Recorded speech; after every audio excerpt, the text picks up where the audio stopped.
This is a dry powder trolley mounted type fire extinguisher of Kanex make. The capacity is 50 kg.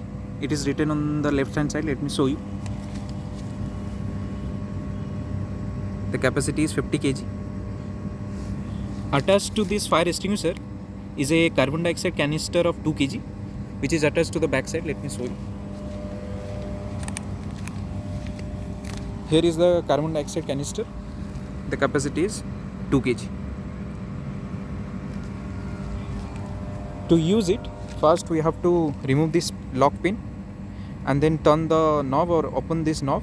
This will let the carbon dioxide flow into this main tank. Then the pressure inside this main tank will increase, which we can monitor from this pressure gauge. And then the opening of this pipe, we have to aim it towards the fire and then open it. The powder along with the carbon dioxide will flow out and extinguish the fire.